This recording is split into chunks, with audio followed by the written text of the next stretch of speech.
Hello, Andrea. As you know, I usually start with some sort of clever intro, but for this one, I can't be clever for the Jane Mysteries Murder at Moseby because I just have to ask, are you ready to discuss one of the wildest Hallmark mysteries ever? Couldn't think of like a The Raven or Edgar Allan Poe I intro. Come the on, Eric. movie the movie's just so crazy that that's all it is. Like nothing could live up to the craziness of this movie. All So, right. Well, I'm uh, excited to dive in. I'm sorry I disappointed you.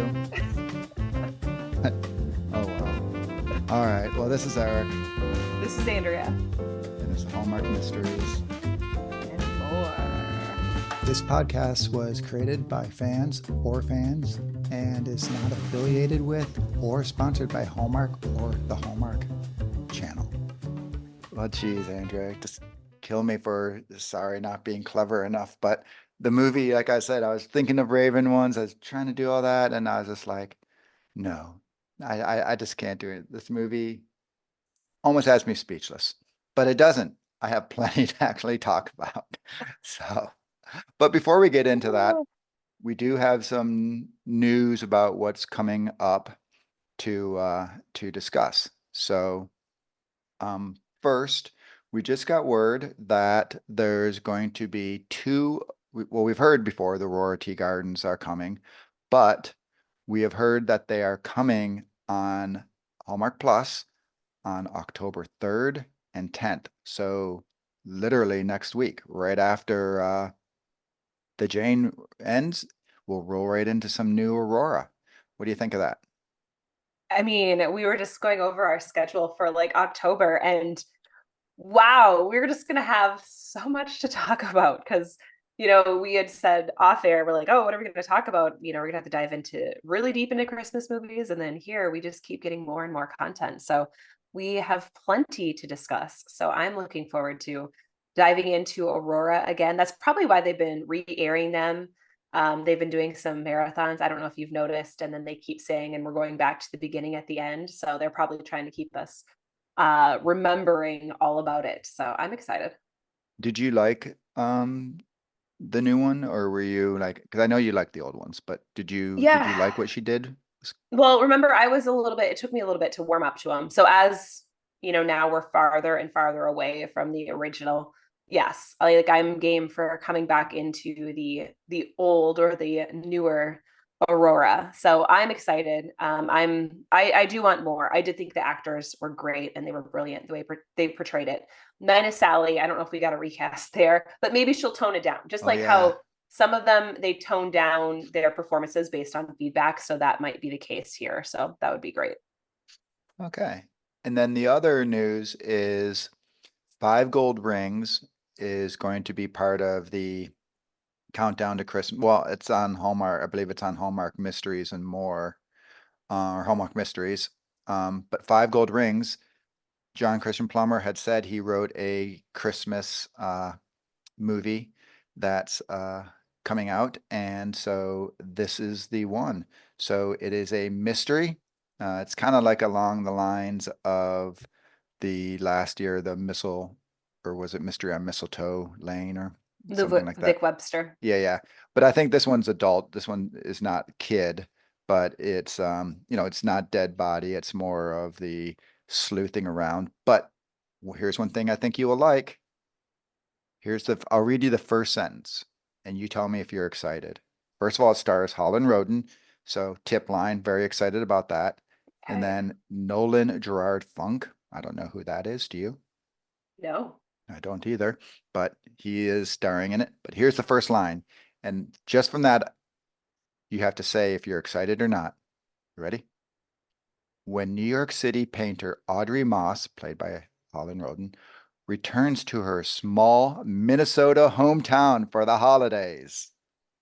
Well, all in now. All in now. I Let's don't, take it.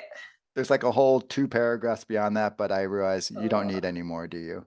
no. We're Let's the go. small Minnesota hometown That's of exciting. Keister.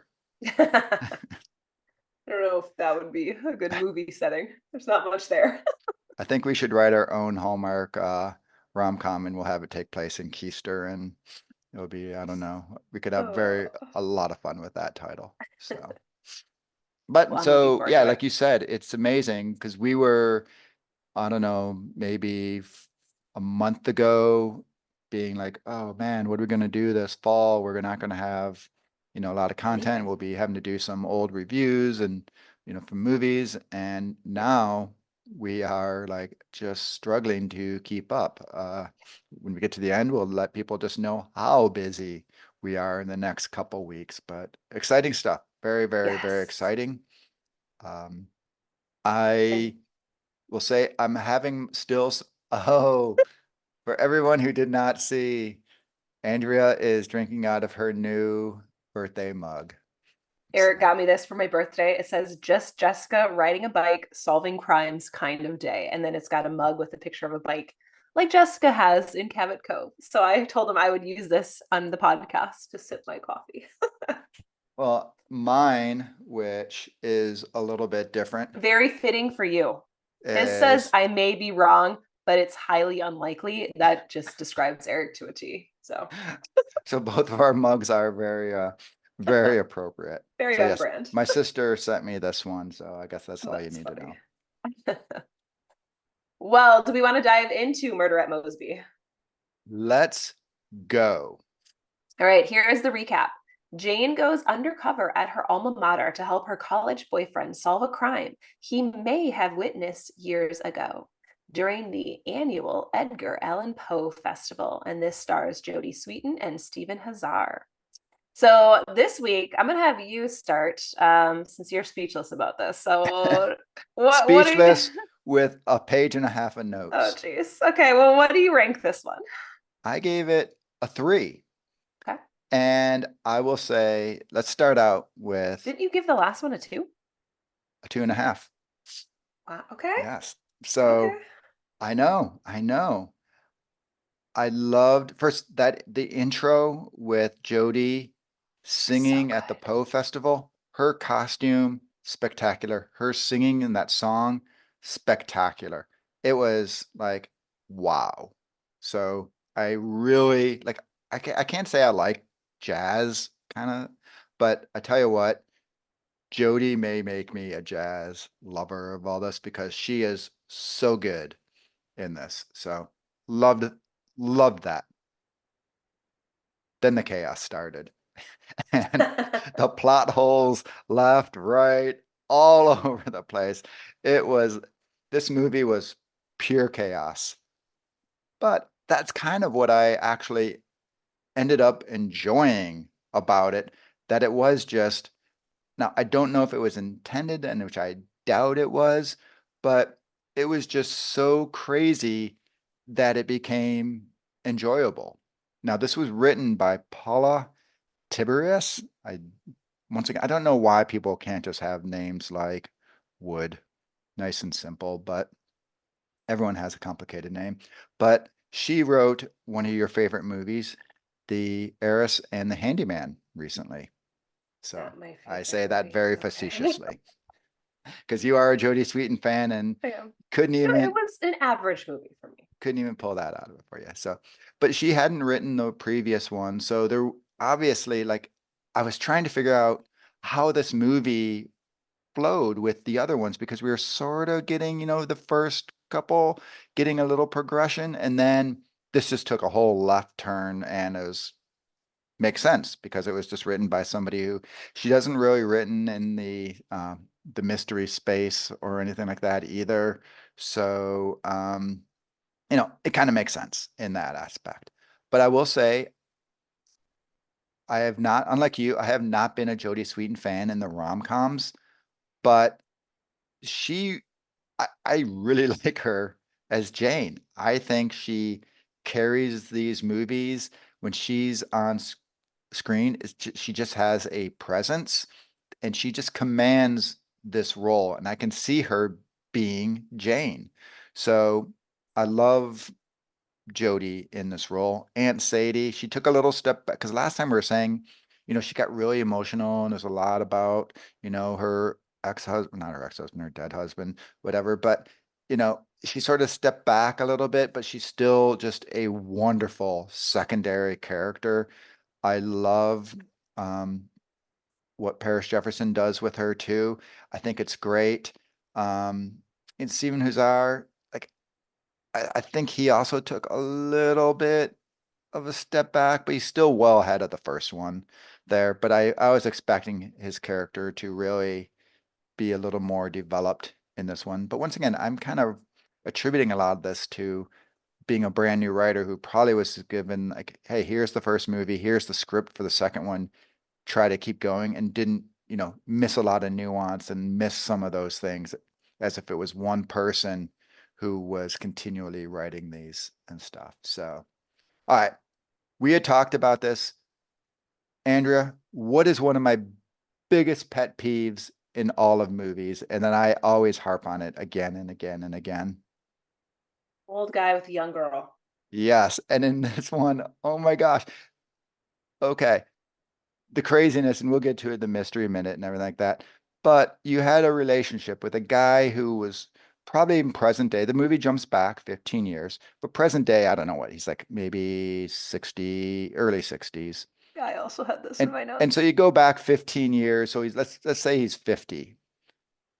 He's got a mail order bride who's 18. And it's like I know they were trying to make him even look like they were doing some lighting and dark. And whenever they show those scenes, they really didn't do, a lot of like close-ups to show his age because it's current day. But regardless, it's like we can do math. And it's just like I think casting didn't look at the script to be like, you know what, we should probably cast a guy who's probably about 45. Yes, he can still be older, but I mean, a 30-year age gap, that's just you. I know you don't have the Predatory issue. vibes. I wrote that. Predatory vibes. That's what I got from that. Yes, Was like it's like, not good. and you don't have the thing, right? It's just that's a creep factor there. But whatever. And like I say, I think it was just casting being lazy, thinking, oh, whatever, people aren't going to sit there and do math or pay that much attention to it and everything like Charmed. that. But it just jumped out to me um, as well. And then the storyline, like just the story of this.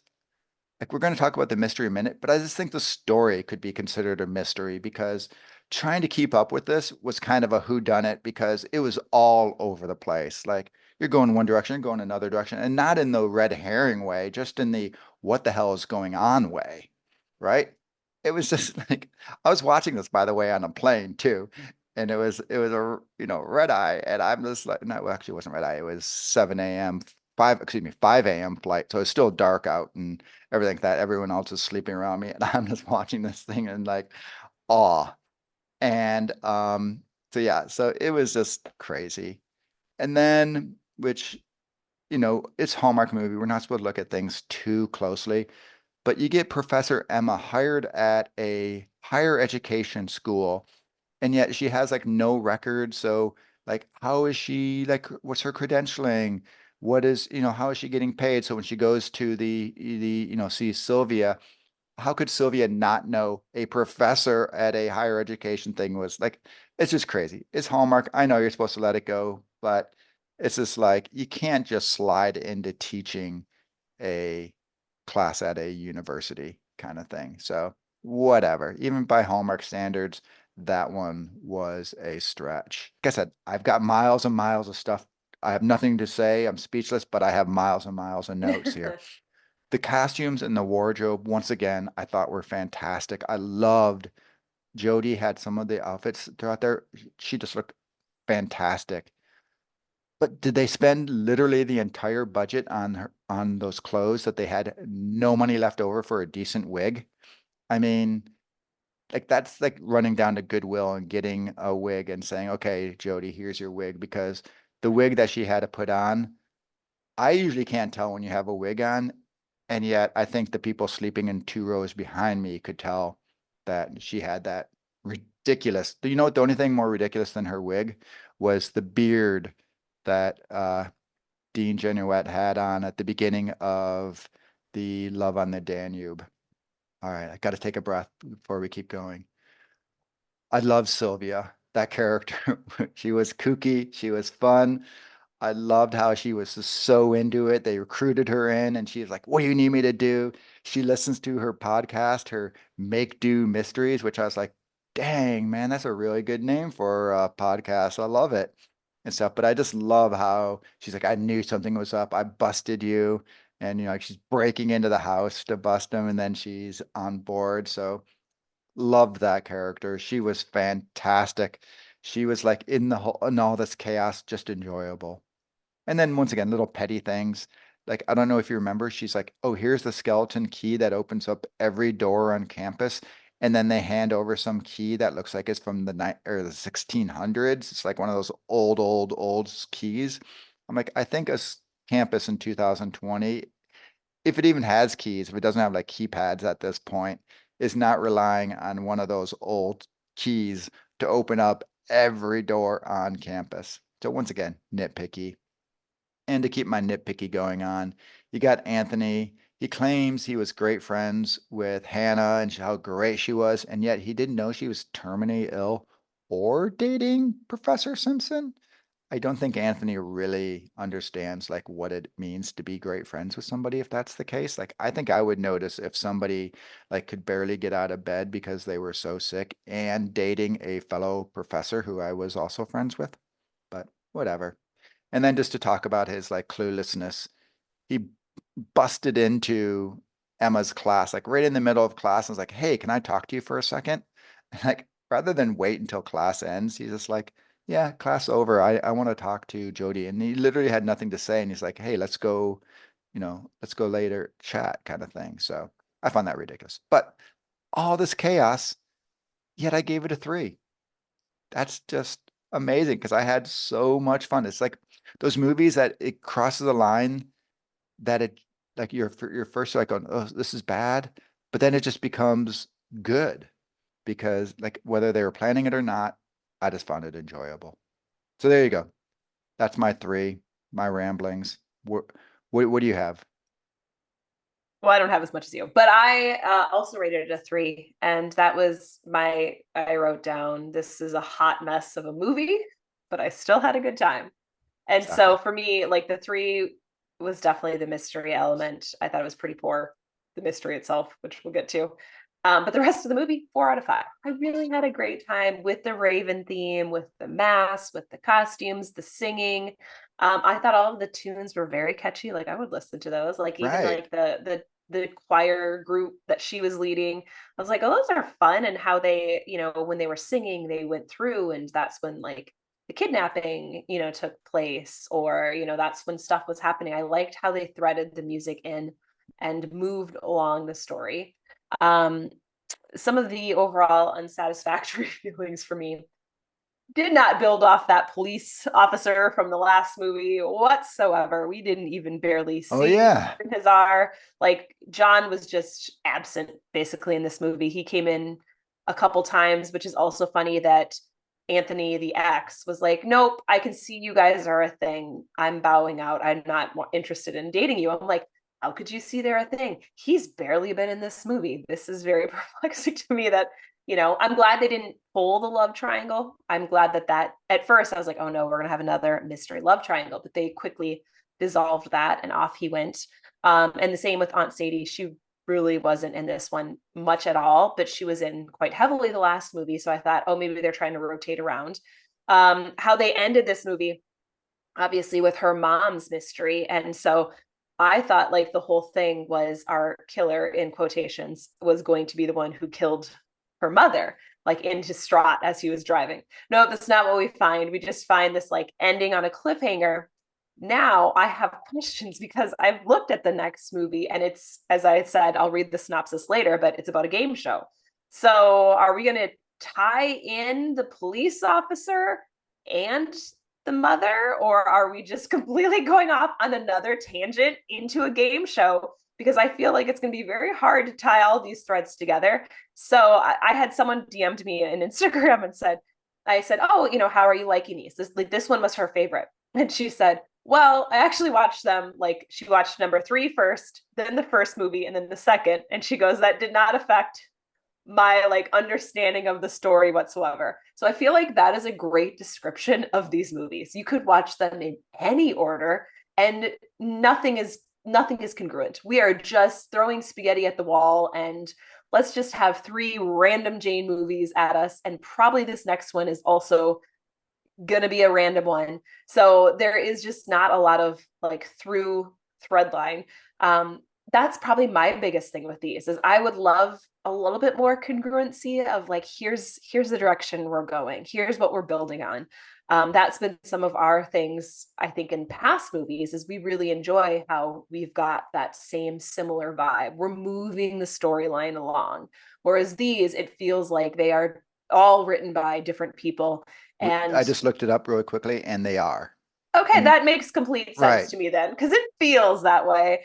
And exactly. again, I don't mind that because I feel like Garage Sale, all of them are standalone movies. They don't, I mean, they have the same family and they're pulling a little bit through, but there's not like a ton. You could watch them all in any order and follow it along for the most part. So Okay, I wait, don't but mind wait, that. on that though, there wasn't, like you were saying, the de there weren't like the detective thing. They weren't building these backstories that kind of left you, oh, that's interesting. I want to know more about that. Garage Sale, like, were, and you like say you watched them all. I've only seen probably half of them, but they seem to be basically contained. There weren't these things like, oh, Yeah. well, wait, why do we have Jane's aunt who is a whatever embezzler all of a sudden show up, Right. right?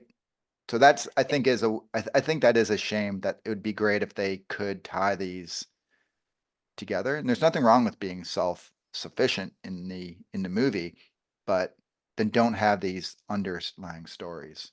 Right. So I don't think we're going to get anything wrapped up in this next movie. I feel like we're maybe going to end with another question of, hey, so then the next writer could come on and decide to pull that thread or just give us more threads.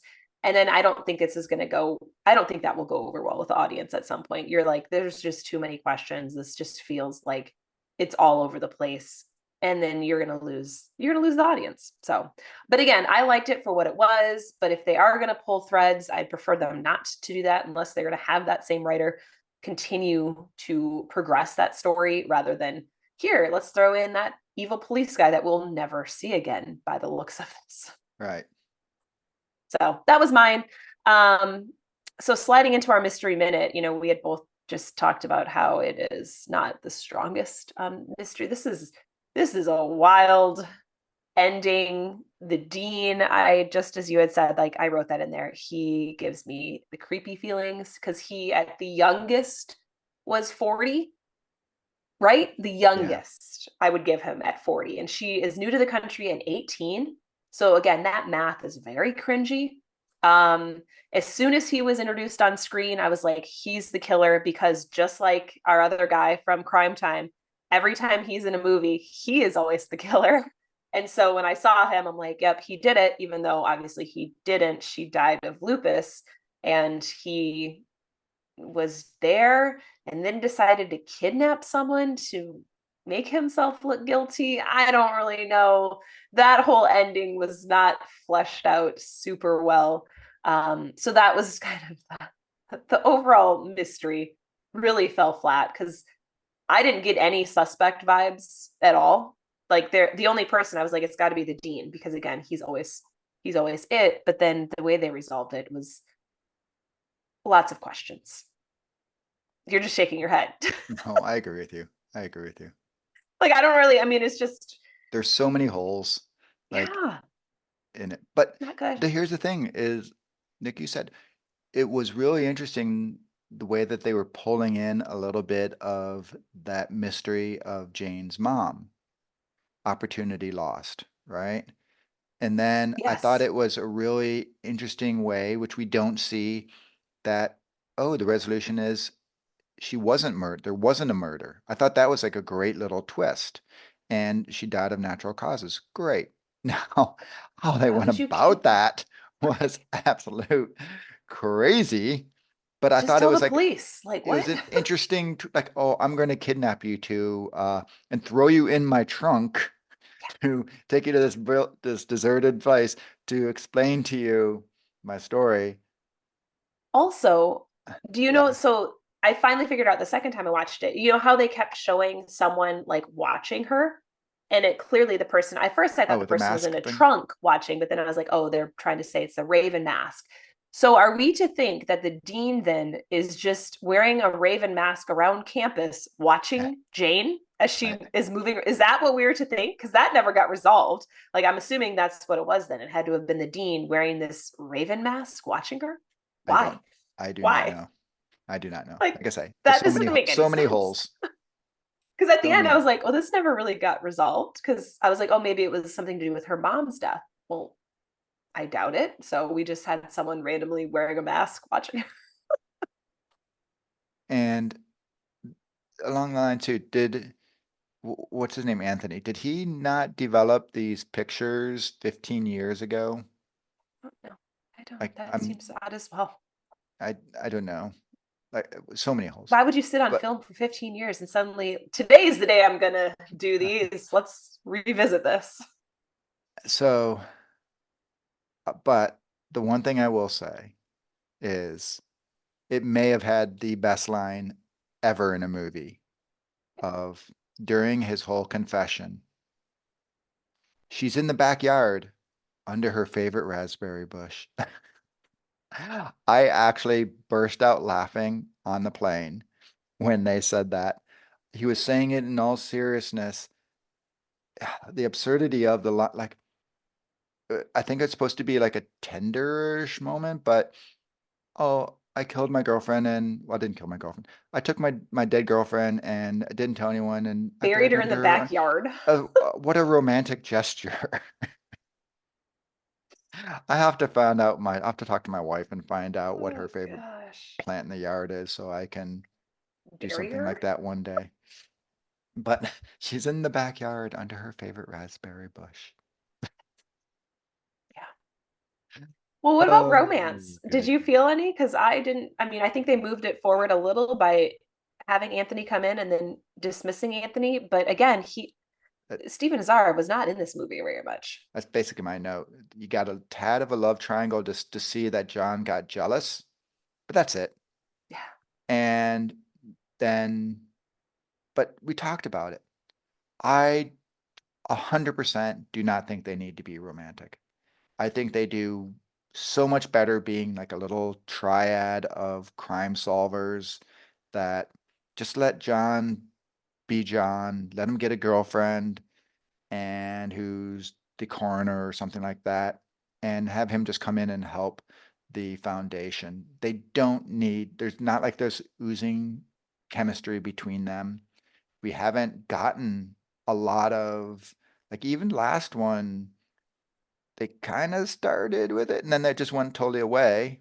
And just don't even bother. Just keep them what they're doing now, but just give us some more, like you say, bring them back in. I still think, and I don't know, I guess you're, do you think they went all the way back to the first episode of pulling him out? Or, because I thought he was still was in it and involved more than the first one. Certainly not as much as the second one, but I do think he didn't like go all the way back No, to, I thought it was worse than the first. Because really? the Okay. first, I think he was in it so little this movie. I feel like this was the lowest I've seen him, or very forgettable scenes. Like when they threw him in, it was just, it's very forgettable. I Whereas the think it was, first, you're like, hey, you had uh, him shirtless in a scene. yeah, So I of was about to course you say, I remember think it's like you threw him you shirtless, so remember that that. made up that gave him, 100 extra Uh, that's what you points remember. for memorability. Um, Uh, yeah, I don't know. They did give him at least changes of clothes in this one, so I don't know. yes. Well, who was your standout character? It can be no other than Dean Simpson, played by Randy Thompson. His confession is what literally flipped the switch for me because, like I say, I was just, what the hell is going on? And after he did it, and I'm laughing, and I'm like, you know what? This is like one of those, I don't know what you like those cult classic movies that are so bad that they're good kind of thing. It just took me from being like, oh, this is absurd to, oh my gosh, this is pure bliss because I am enjoying myself laughing at this so much. And it may not be, I'm sure it's not the reaction they want and stuff, No, I'm sure not.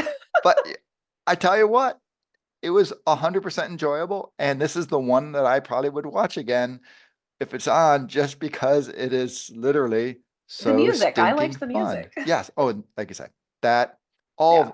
all of them, but this is by far, I think, the best music. Like you said, even with that little a cappella band thing. Yeah, 100%. But he's great. I loved I loved the character. Like I said, yeah, there's that creep factor, which just led it to be the absurdity of it that yes, I got a mail order bride, and they're trying to make it seem romantic in some way. Like, and so there's like some big Japanese mail order bride crime syndicate that like squeezes people out of money, I guess is what we're to take from it too. So I don't know. I don't know. Did you, so when he did his confession with like Jane and like, have you read The Raven, Edgar Allan Poe? In fact, I pulled it up and it was way too long, so I didn't read it. Okay. So like his whole thing. So we had a teacher, his name was Mr. Clausen, ironically. Wait, I was about to say, wait, what? I know, right? Spelled different than my last name, but his name was Mr. Clausen. He was our science teacher. For whatever reason, he loved Edgar Allan Poe. So he read us The Raven every single year in middle school. And so when he was doing his whole thing to Jane in that room about like his beating heart and all of that, like that was like pulling from The Okay. Raven. So I was like, oh, that's clever how they kind of, I mean, they really did thread it through there. So that I thought was nice. And we didn't mention that. So I figured I should mention that there was definitely through lines from The Raven. From what I remember, I haven't went I, back to read it, but he read it to us every year for 4 years. So I remember a little bit I of it. I will say that when I was trying to work on a clever intro, I did pull up the Raven and I was like, oh, I'm going to build the intro out of the Raven. Then I was scrolling and scrolling and scrolling and scrolling. And I thought it was like, yeah, kind of a five, whatever you call, I don't my high school English teacher's going to kill me now, but whatever, like five Yeah, part thing. I no. didn't realize that it was as long as it That's why the was. And science teacher reads it yeah, to you because that makes complete sense. it does. Oh, well, my character, you But already wait, mentioned one her. last thing Oh, about yeah. So Randy Thomas. The other reason why is the guy could not be a nicer person in real life. Last year at Christmas, he sent me a message on Instagram over in my Hallmark reviewer thing where where we talk about I talk about rom-coms kind of like your Hallmark other one there too, right? And he's like, "Hey, I did this rom-com Christmas movie, Christmas at the Knightleys. Not sure where it's going to air, but if you want to watch it, it's really cute. I'll send you a link." And he sent me like literally the director's link or something. I don't know what it is. Something that it didn't air, or I don't know where it aired, but it was just a link where it opened up essentially a thing out of like a Dropbox thing, and I watched this movie. It's actually super cute. I liked it, and I wish it would air. Um, but he was the patriarch in it, and everything like that. So I've always thought like, oh, this Randy Thomas guy, he's a pretty cool guy, and he likes my posts and he follows me and all that. So in that aspect, love it. And like I said, I probably sound like I'm being a total jerk to it. I am not because, like I say, I truly enjoyed this movie. Like, is it on the level of Cases or Mystery 101 kind of the writing there? Absolutely not. But still a blast. Jealous that he follows you. He's a silver fox, man. All right. So what is your character? Sylvia. So the admissions office lady, like I found her to be charming, like the 100%. breaking into the house. She was funny. I thought she brought a little different dimension to the movie. Um, Personally, I actually worked in the admissions office when I was in college, and I used to give tours to people of my college. So I liked that aspect as well. I don't think people have like, because I was in the basement of our college, and our college was the first college in Minnesota. So it is from the 1800s. And they definitely, I don't think, have records all the way back to there. So I'm not sure how long they keep people's records there. I found that to be interesting. I'm like, huh, I wonder how many years people like, do they keep records for people in school? Because there's just not enough space for all of Well, the everything is kids that go digital through. now. Well, I guess that's true too. When I worked there, Right. it was working on getting, it was And you're probably in the, walking uphill each way in the snow. I mean, I was giving tours in the snow, but yes. So I found her again to be a delight and would totally, I mean, I would have loved to work with Sylvia in the admissions office, like someone fun like I that. agree. I would love to She would hire have her brought right some now. entertainment to your day. Okay, so let's digress for one quick second and talk Yeah. a little bit about admissions tours. So when my son was looking at going to school, he was going to go to one of the 3 Arizona schools, Northern Arizona, up in Flagstaff, U of A, where I went, his mom went, his grandmother went, his sister went. I've got 2 degrees from there. His sister has 2 degrees from there. His grandma has 2 So degrees from there. no pressure. So right, Geez. in his whole life, he's like, I'm just going to U of A, and then ASU here in Phoenix. So we go. At first, he's like, I think I'm gonna go to NAU, and partly his girlfriend was going to NAU, so I kind of figured that's why the appeal of it. So we go up to NAU up in Flagstaff, and it was a day that was like 24 degrees, freezing cold. We're walking around campus, like for you in Minnesota, probably not like a crazy No, thing, that's cold. I mean, cold, 24 is cold. but when you're in Arizona, like and you're in Phoenix, and you're trying to walk around, and then up in NAU, like the dorms are all older, kind of. Granted, if you go back to Boston or something like that, they're not old, but by Arizona standards, they're old. They're like from the 50s kind of thing. And so we're walking around just miserable cold weather, and our feet are freezing. And then we're like, all right, let's go do the U of A tour, which he's been there a zillion times, but he's like, oh, I want to go do it. We go there. It is a day that is pouring rain. And so we're walking around campus, literally drenched, because we did not bring, we're in Arizona. We don't have umbrellas or anything like that. So we're just drenched when we do that. And then, of course, he's Oh, like, the admissions office should have those. I used to have them, and I would I'm give going, them well, to him if you're it was also raining. Minnesota that has weather, right? I suppose. I mean, I'm sure the Well, admissions office had to have had some up there. needless to say, he ended Shame up on them. going to Arizona State because once again, I think the gods were saying with the weather, don't go No, here, don't go there, kind of that's thing. So, funny. all right, enough of the mission stories. All right, well, I have a hard out in 5. So we have 5 minutes to wrap up our podcast here, Eric. So what is your trivia for us? I got no, well, the only trivia I have is Aunt Sadie was in Ice House's video Electric Blue. What is that a movie? No, it's a video, like Oh, okay. band Like a Electric video. Blue. What to do? I don't know. I can't sing. Okay. Well, I have Jodie Sweetin facts. Of course. Jodie Sweetin is the only actor to appear on every episode of Full House and on Fuller House. And as I wrote that, I said, I'm thinking I might have shared that on one of the previous ones. That So it was might also be a that was going to repeat. be my Monday. Did you know, by the way, on But number I do have one, a second number one. I one have a second trivia on one. IMDb for anyone who's looking. Here's my second one. So during her time on Full House, Jodie Sweetin broke her arm while she was playing soccer. The producers hid her cast in a long sleeved shirt. And for the next episode, they had Stephanie break her arm after slipping on a piece of pizza in the school cafeteria.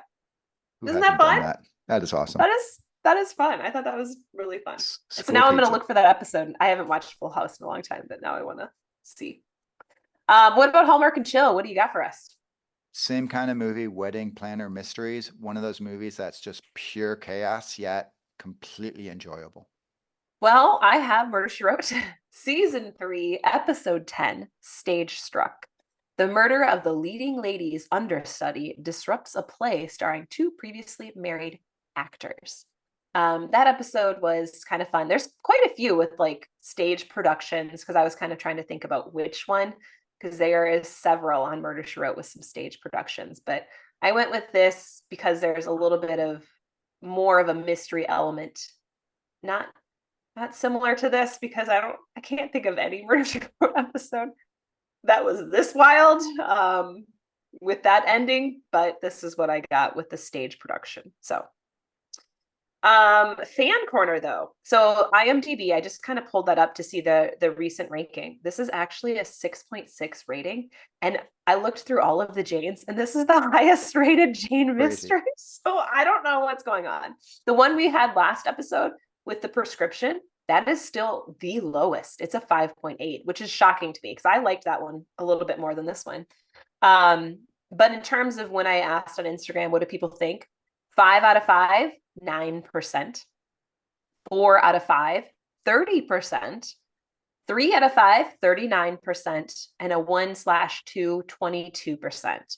So very split towards the tail end of things, which I feel like this movie deserves pretty much those ratings, because you're going to have people who love the chaos, or can tolerate the chaos, and then those who are like, this is just a complete hot mess and don't want anything to do with it. So I would say that's a very fair overall rating from what we both gathered from this movie as well. So next week, we are going to have a lot going on next week, but we're going to finish the Jane mysteries. And so here's the description for the next Jane. It's called Jane, Too Much to Lose. Jane investigates the disappearance of a journalist after a significant game show win. So to me, this does not scream, let's tie up the loose ends. Nope. So we'll be back next week to say either we get more randomness or we have put together some sort of plot. We'll find out. But what else are we doing next week, Eric? Well, we have a couple interviews, hopefully. We definitely are talking to Brittany Mitchell, who she was going back to Crime Time. She starred as Clarissa, who was the medical examiner. Loved her character in that. But she's also going to be in next week's A Sprinkle of Deceit, Hannah Swenson. So she's one of those, secondary character, but been in a lot of Hallmark movies. So we're going to be talking to her, and so that should be fun.